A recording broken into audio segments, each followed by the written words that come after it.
សួស្តីបងប្អូនទាំងអស់គ្នាថ្ងៃនេះយើងនាំគ្នាមកបង្ហាញអំពីការប្រើប្រាស់ app របស់ក្រសួង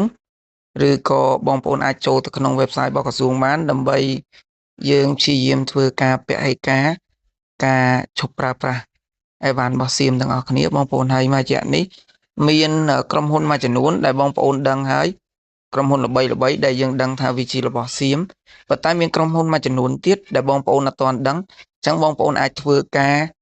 ឆែកទៅតាមអឺ website របស់ក្រសួងឬក៏ app របស់ក្រសួងដែលគាត់បានដាក់ឲ្យយើងប្រើប្រាស់អញ្ចឹងណានៅក្នុង website បងប្អូនអាចចូលទៅដូចនេះបងប្អូនយើងវាយពាក្យ digital ip.cambodia ip.gov.kh អញ្ចឹងបងប្អូនអាចចូលទៅក្នុង website ហ្នឹងបងប្អូនអាចប្រើប្រាស់បានដូចគ្នាបងប្អូនគ្រាន់តែវាយទៅវានឹង load មកទាំងមកដូចនេះនេះវា load interface មកដូចហ្នឹងអញ្ចឹងណាអញ្ចឹងបងប្អូនគ្រាន់តែវាយម៉ាកសញ្ញាដែលបងប្អូនចង់រកឧទាហរណ៍ឥឡូវបងប្អូនទៅផ្សារបងប្អូនឃើញម៉ាកសញ្ញាណាបងប្អូនដែលអត់ដែលបងប្អូនអត់ទុកចិត្តសង្ស័យបងប្អូនអាចយកម៉ាកសញ្ញាហ្នឹងចូលទៅតាម website របស់ក្រសួងដែលខ្ញុំប្រាប់បងប្អូនមិញឬក៏បងប្អូនអាចតឡើង app ក៏បានដែរមានថាយើង down app ទុកទៅពេលយើងត្រូវការឆែកច្រើនដងវាស្រួលអញ្ចឹងចូលមក app មកដូចឥឡូវនេះខ្ញុំឃើញប៉ាវខោកន្ទប់ទឹកនោមហ្នឹងគេមានដាក់ជាអក្សរខ្មែរដល់ពេលអញ្ចឹងវាធ្វើឲ្យយើងហ្នឹងយល់ច្រឡំយើងគិតថាអាហ្នឹងជារបស់ខ្មែរអញ្ចឹងណាតែជាក់ស្ដែងពេលដែលយើង search វានៅក្នុង website របស់ក្រសួងអញ្ចឹងក្រសួងគាត់បានដាក់ឲ្យម្ចាស់អាជីវកម្មហ្នឹងឈ្មោះក្រុមហ៊ុនធំក្រុមហ៊ុនអីថៃនគរ International Co Ltd អីចឹងទៅហើយអាស័យដ្ឋានហ្នឹងមានអាស័យដ្ឋាននៅទីក្រុងបាងកកអីចឹងទៅ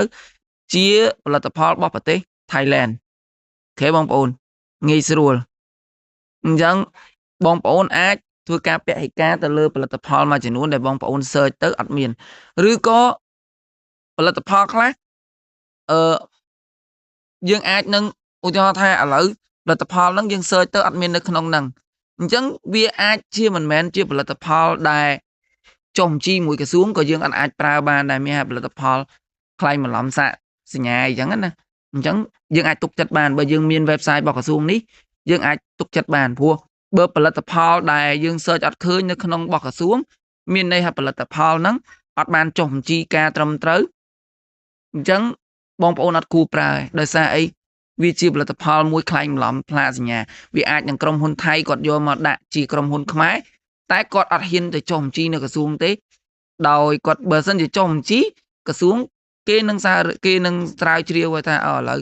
ក្រុមហ៊ុននៅស្រុកខ្មែររោងចក្រនៅណាអីនៅណាច្បាស់ជាត្រូវចុះបញ្ជីត្រូវមានព័ត៌មានច្បាស់លាស់ទើបអាចចុះបញ្ជីនៅក្រសួងបានហើយដូចនេះហើយយើងអាចប្រើអានេះបានងាយស្រួលយើងត្រូវតែព្យាយាមពហិការទាំងអស់គ្នាចាប់ពីថ្ងៃនេះទៅបងប្អូនជៀសវាងឈ្មួញខលខូចគាត់យកផលិតផលទាំងអស់ហ្នឹងខ្ញុំអត់ដឹងថាយកតាមវិធីសាស្ត្រណាទេប៉ុន្តែគាត់អាចព្យាយាមរកវិធីសាស្ត្រណាមួយដែលគាត់អាចយកមកបានហើយព្យាយាមវាចរាចរផលិតផលរបស់ចោលសៀមហ្នឹងនៅក្នុងប្រទេសយើងត្រូវព្យាយាមកាត់យើងមិនមែនកាត់បន្ថយព្យាយាមឈប់ប្រើប្រាស់ដាច់ខាតហ្មងយើងអាចលុយឲ្យយកចូលទៅស្រុកពួកវាបានទេឥឡូវឧទាហរណ៍ខ្ញុំរកប៉ាវ diaper នេះមួយឥឡូវខ្ញុំឃើញថាហ្នឹងជារបស់ថៃមួយរយៈថ្មីនេះដូចជាអៃរ៉ាមួយរយៈថ្មីនេះគេផ្ទុះដែរគេឃើញឡានខារ៉ាបាវដែលឃើញទៅកន្លែងជួសឡានគាត់បាញ់ថ្នាំដូរទៅជាផលិតផលអៃរ៉ាវិញអញ្ចឹងណាទៅជាម៉ាកសញ្ញាអៃរ៉ាវិញហើយដែលបងប្អូនមួយចំនួនថាខាងខារ៉ាបាវហ្នឹងគ្រាន់តែយកមកដូរផ្លាកសញ្ញាដើម្បីចរាចរណ៍នៅស្រុកខ្មែរអាហ្នឹងខ្ញុំសូមអត់ហ៊ាននិយាយអីច្រើនទេតែខ្ញុំសូមធ្វើការ search ឲ្យបងប្អូនមើលអូខេបងប្អូនយើងមកបន្តអញ្ចឹងដែលយើងផ្ទុះការវែកញែកច្រើនទៅលើផលិតផលភេសជ្ជៈបើកម្លាំងអៃរ៉ាអញ្ចឹងខ្ញុំអត់ច្បាស់ដែរថានឹងជាផលិតផលរបស់ប្រទេសណាទេក៏ប៉ុន្តែខ្ញុំបានធ្វើការឆែកទៅលើ website ឬក៏កម្មវិធីរបស់ក្រសួងគាត់ដាក់នេះនាយកដ្ឋានកម្មសិទ្ធិបញ្ញាអញ្ចឹងអៃរ៉ាគាត់បានចុះបញ្ជីជាមួយក្រសួងត្រឹមត្រូវអញ្ចឹងនៅពេលដែលយើងចូលទៅលើម៉ាកសញ្ញាហ្នឹងយើងឃើញជា ប្រភេទផលិតផលមួយដែលគ្រប់គ្រងដោយ Aira Beverages Co Ltd ដែលមានអាសយដ្ឋានដូចបងប្អូនមើលអញ្ចឹងនៅខណ្ឌបឹងកេងកងប្រទេសខ្មែរយើងប្រទេសកម្ពុជាអញ្ចឹងណាហើយមានអាសយដ្ឋានតំណាងមានអីចឹងទៅក្រុមហ៊ុន Aira Beverages Co Ltd ណាអញ្ចឹងជាផលិតផលរបស់ប្រទេសកម្ពុជាប៉ុន្តែ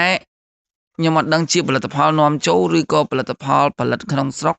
អាហ្នឹងខ្ញុំអត់ច្បាស់ទេព្រោះនៅក្នុងនេះរបស់ក្រសួងគាត់អត់បានដាក់លម្អិតដែរអញ្ចឹងណាបើខ្ញុំចង់ឲ្យក្រសួងគាត់សុំមួយចំណុចទៀតគាត់គួរតែបញ្ជាក់ថាអាហ្នឹងជាផលិតផលនាំចូលឬក៏ជាផលិតផលផលិតនៅក្នុងស្រុកខ្ញុំចង់បានអញ្ចឹងបើសិនជាក្រសួងគាត់រៀបចំអាហ្នឹងមួយទៀតប្រជាជនយើងគាត់កាន់តែច្បាស់អាចវាងាយស្រួលហើយបើសិនជាផលិតផលផលិតនៅក្នុងស្រុកគួរតែមានអាសយដ្ឋានរោងចក្រខ្ញុំចង់បានអញ្ចឹងវាស្រួលព្រោះធម្មតាបើយើងមានផលិតផលនៅស្រុកយើងមានអាសយដ្ឋានរោងចក្រត្រូវអញ្ចឹងអាចដឹងអញ្ចឹងយើងច្បាស់ថាប្រកាសវាមានរោងចក្រនៅស្រុកខ្មែរអញ្ចឹងណាជៀសវាងថាចុះបញ្ជីត្រឹមត្រូវមែនប៉ុន្តែគ្រាន់តែយកផលិតផលផ្សេងយកមកច្រកក្រោមផ្លាកសញ្ញារបស់ផលិតផលខ្មែរអញ្ចឹងនៅតែលុយទៅគេដដែលអញ្ចឹងអាហ្នឹងដែលប្រជាជនខ្មែរចង់ច្បាស់កន្លែងចំណុចហ្នឹងអញ្ចឹងណាប៉ុន្តែខ្ញុំអត់បានសំដៅទៅលើផលិតផលណាទេហើយក៏អត់បានផលិតផលសំដៅទៅលើផលិតផលដែលខ្ញុំកំពុងបង្ហាញគ្រាន់តែខ្ញុំចង់ឲ្យបងប្អូនយល់នៃការប្រើប្រាស់website របស់ក្រសួងដែលគាត់ដាក់ចេញឲ្យប្រជាជនយើងប្រើប្រាស់ងាយស្រួលអញ្ចឹងណា